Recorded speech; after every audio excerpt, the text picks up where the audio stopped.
Reverend Nick, that you were sort of you were sort of disclosing your sort of personal self, and there was nothing so quite so personal as when we saw your smalls draped over the radiator that time. Yes. But then you've topped it all together with that wonderful thing you were wearing. I beg your pardon, I don't want to upset you. Tutu, skirt, frock. Well, I think frocks have to be sort of top and bottoms, don't they? But absolutely wonderful. And sometimes I always sort of think to myself, well, if you get really bored with any kind of service, not that anybody would get bored in a spiritualist service with us, but if anybody got bored, we could adopt the long frock of the Orthodox Church perhaps to ourselves, and then we could amuse ourselves from week to week, wondering what the minister is wearing underneath it. Bare ankles, or some sparkly looking, suspicious looking socks that maybe tights could actually, run riot with the imagination. So I thought that was wonderful, Reverend Nick, and I think it actually it sets the tone, doesn't it, of our church? Absolutely. It doesn't. You see, it doesn't need me. And the other thing is that I'm really happy that Reverend Nick is carrying on our tradition of being somewhat a little risque, a little outside of the normal, dare I say it, without offending anybody. Certainly I don't mind people saying something is normal. If they have to. I prefer ordinary or usual or customary myself, because normal usually brings me out in one of those sweats, where I wonder what's going to happen next. But clothing has always been a contentious issue in the church, in religion as a whole, not just in our religion, but in other people's religions as well. What they not only what their ministers and clergy wear, but what the people themselves wear. People used to talk about their Sunday best to go to church, or their Saturday best if you were Jewish, or a Seventh Day Adventist, or another religion that recognises the Sabbath as a different day. And people like to dress up. One of the things that I was told when I was beginning my development as a possible platform medium was that if you are working in a public place, on a public platform, you are representing spirit, and therefore you should dress accordingly. And that's why a lot of the spiritualist churches have modesty rails. Those little rails that people sort of lean on sometimes and pretend that they're in a bar when they're giving their messages. Have you heard this one? But we won't go into the methodology of delivering messages, shall we, Reverend Matthew? Leaning on the rail in front of when you're in front of a congregation, in a sort of confidential manner, isn't really the done thing. Although when you consider some of what you hear from a public platform, in fact, what I hope is that actually, if people are not used to churches, going to spiritualist churches and seeing mediums work, that this might drive them in to our churches rather than drive them away, if they think they're actually going to see something really quite amazing happening in front of their very eyes, like somebody, leaning. And of course, if they have a glass of water, which can look like beer from a distance, even better. Sort of like, have you heard this one? I think that the question of what we wear has always been, uppermost and most contentious. And people don't even think about the content sometimes. They're so wrapped up in what people are wearing. It's so so really I think that our chosen garments, I think, are quite suitable, because they do take people's minds off the question of what we're wearing. On the other hand, it sometimes gives them more food for thought, because people think, having clerical collars for and clerical garments? If this is a spiritualist church, I thought that they weren't supposed to wear anything in particular. But, you know, there's a fine line, isn't there? And there are sort of stages of what we wear. And I think that it's quite good to be quite free and to say, well, we wear what we wear because this is how we want to connect with somebody else. We want to connect with you in this way, and by wearing the clothes that we wear, at least on the top half, Reverend Nick, you know, and sitting properly behind a modesty rail, if there is one, you know, we deflect that worry from people, and we actually say, well, this is what we do. We are actually ministers of a faith. We're ministers of a religion. And you can, what we're trying to say to people is you can have confidence in what we are going to say to you. It's the confidence in you. Now, the other thing that gets mixed up in that is having confidence in the person themselves. And I think that has to be separated up. You have to understand that people have a personal life as well as their public life. And they have their own physical, personal life as well as their spiritual, public life. And they are entitled to both. You know, St. Paul worried himself sick over it, didn't he? People may not know this, but if you go to his letters that he sent out to all the churches that he founded, he was very, very concerned that the church in Rome, you know, wasn't doing what it should, and he was trying to say, well, you know, I'm the same as you guys. You know, you can resort to that sometimes, can't you? If you're desperate to get your message across, you're trying to say to people, oh, we're just the same as you. You know, we're just the same. I might be a medium. I might be listening to spirit all the time. I may be, you know, one of these sort of spooky people, but I'm still just the same as you. You know, I have all the same personal and physical things as you. And Paul was actually doing that. And in his letters to the Romans, he was telling them, you know, really, all about his own worries about his physicality and his urges, which of course the poor man thought was sinful, you know, but we understand that one person's sin is another person's good time.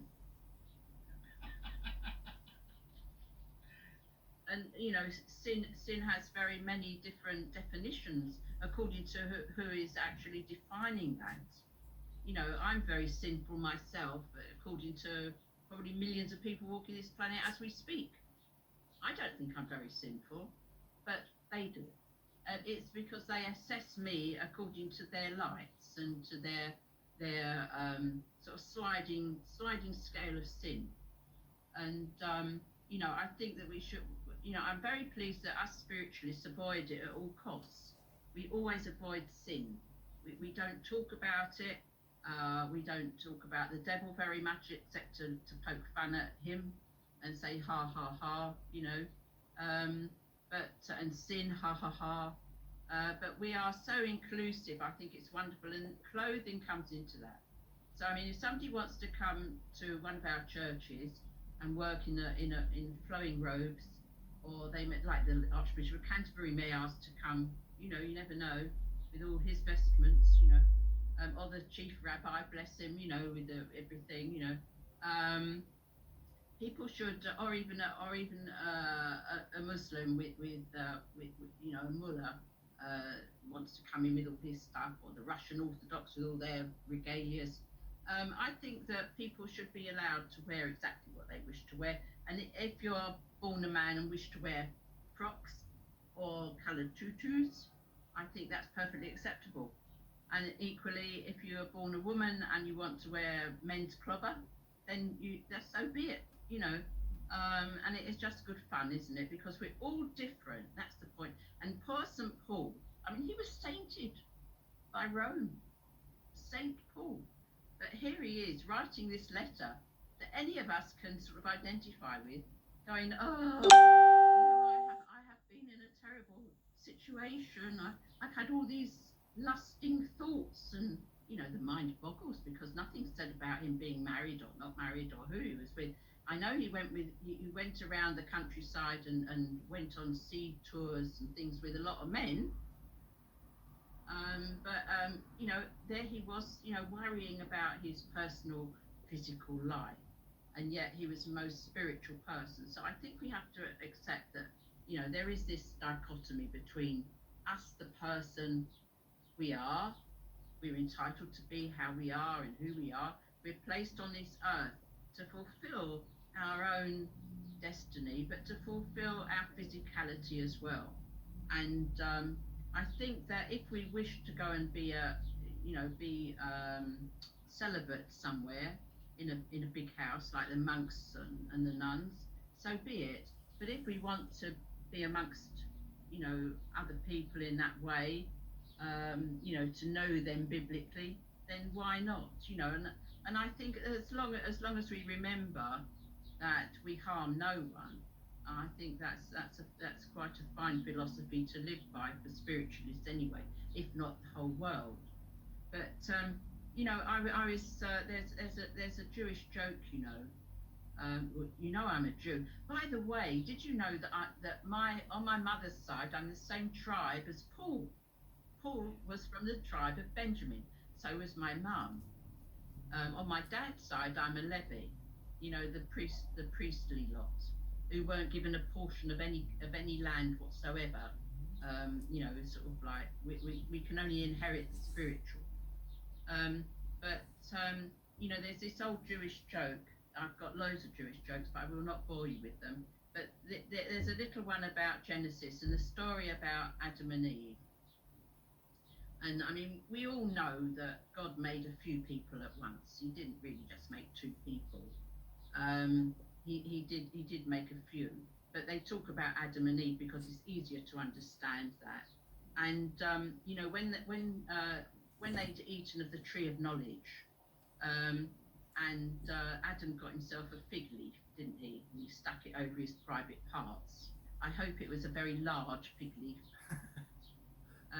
Put it over himself, and then Eve put herself a fig leaf, but then she thought, and then she tried an oak leaf, and then she tried a sycamore leaf, then she tried a maple leaf, because God had put all these trees.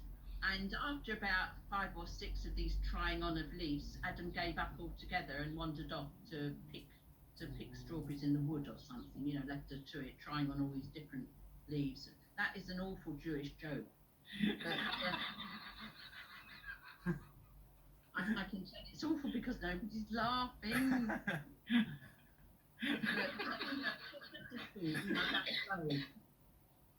And I'm sure that if there was a suitable fig leaf when he stopped choking, Reverend Nick would probably find it.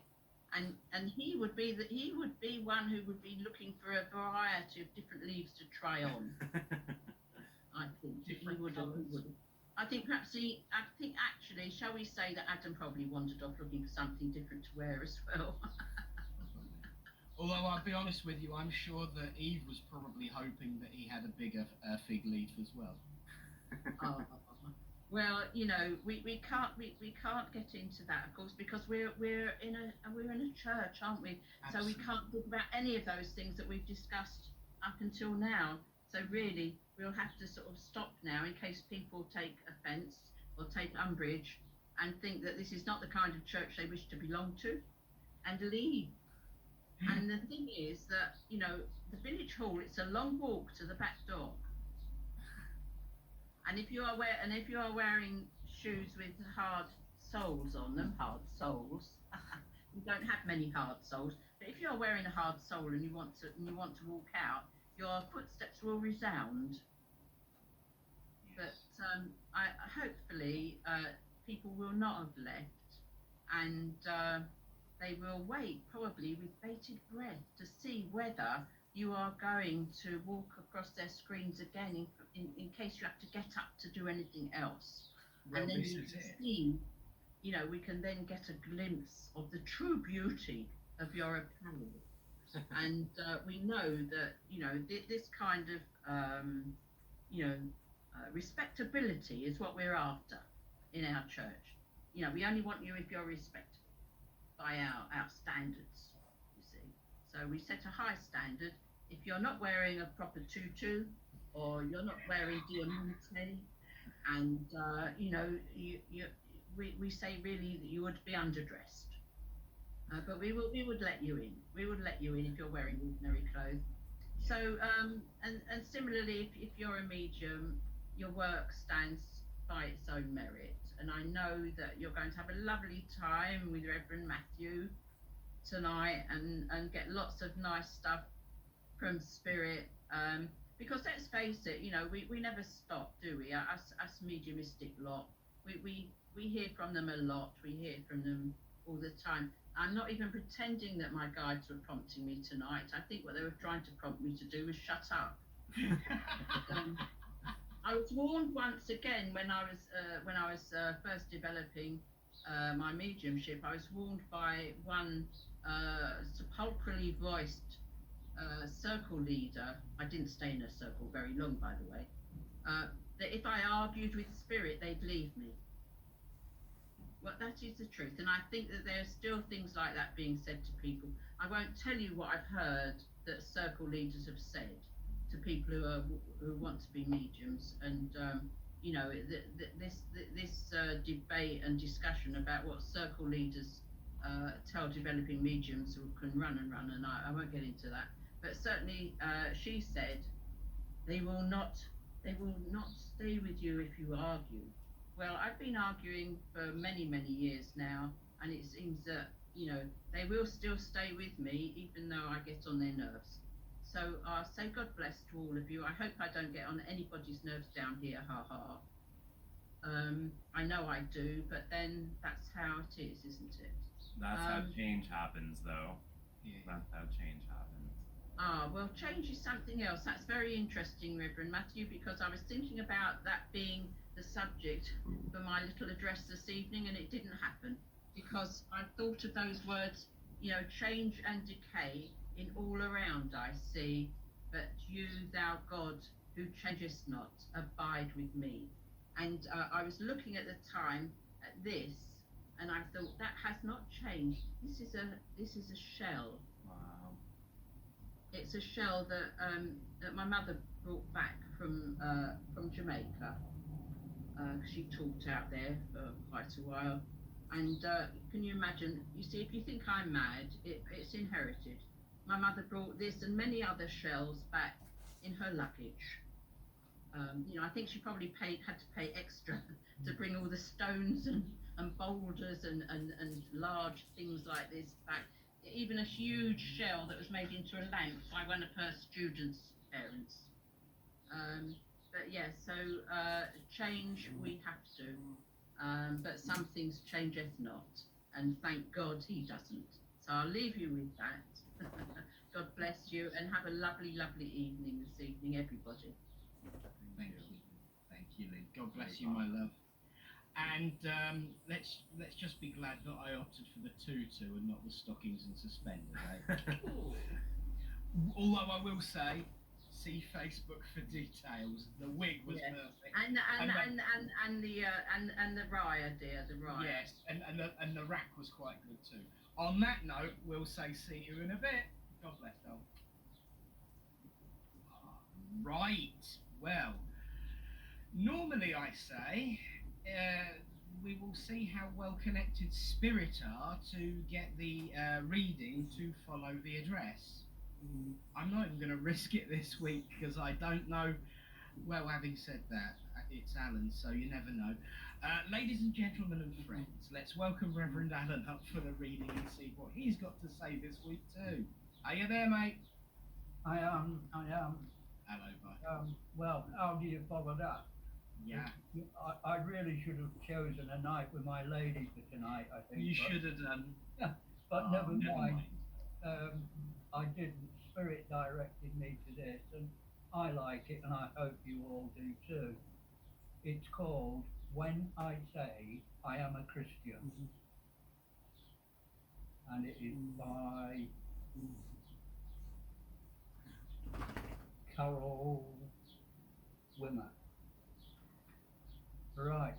When I say I am a Christian, I am not shouting, I've been saved. I'm whispering, I get lost, and that's why I chose this way. When I say I'm a Christian, I don't speak with human pride. I'm confessing that I stumble, needing God to be my guide. When I say I'm a Christian, I am not trying to be strong. I am professing that I am weak and praying for strength to carry on. When I say I'm a Christian, I am not bragging of success. I'm admitting that I failed and cannot ever pay the debt. When I say I'm a Christian, I don't think I know it all. I submit to my confusion, asking humbly to be taught. When I say I'm a Christian, I am not claiming to be perfect.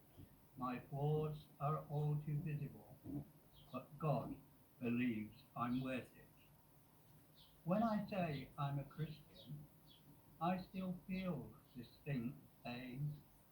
I have my share of heartache, which is why I seek God's name. When I say I'm a Christian, I do not wish to judge. I have no authority. I only know I'm loved. Thank you. That was God great. bless you. Beautiful. Absolutely agree with you. And do you know what? I've got to say this much. It really did, because Lynn went on about the sin, and it just ties it. Wow, I'm blown away again every single time. It They did. never ever fail. Absolutely. Now, in amongst all of the comments about thank you, perfect, tying in, there is a question from someone called Facebook User. I don't know what your name is, whoever you are, my friend, because you're coming up as Facebook User. So drop a comment, let us know who you are. Can you ask Alan if there is a story behind the native necklace, please, Mr. B? I just did. Yes, the native necklace was gifted to me, and it was when I was doing a development circle just prior to Red Wing starting up, and I wore it at every single Red Wing meeting. Fantastic. So yeah, it is Native American and it is proper bone. Yes, I thought it would be. For those that don't know, Alan and I have obviously. Oh, it's Chris. Hello, Chris. There you go. That makes sense. I understand now. Hiya. Hello. We were chatting earlier, you see. So hi, Chris. Yeah. So that was one of the things that I've known about you for so long, as you're interested in the Native American things that you do, right down to the fact that we all had a bit of a gathering in the forest doing loads of banging one Sunday on drums, and doing the Native American drum healing, which is, we will get back to doing that, I'm sure. If you watch the credits, there's a picture of us in there doing it, I'm sure. So yes, I knew that it would be, of course, what it was. So there we are, Chris. There's your answer. And Kirsty, that will be posted. I assume you mean about the reading. That will be posted later on, after the service or tomorrow morning, by Alan. So keep an eye on the church page. It will be available for you to download. It certainly will. It's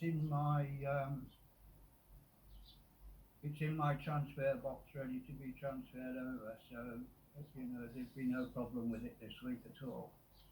Fabulous, excellent. Well, Alan, thank you, and what a wonderful tie-in as well. We thought it would be difficult, but we should know better where spirit's concerned.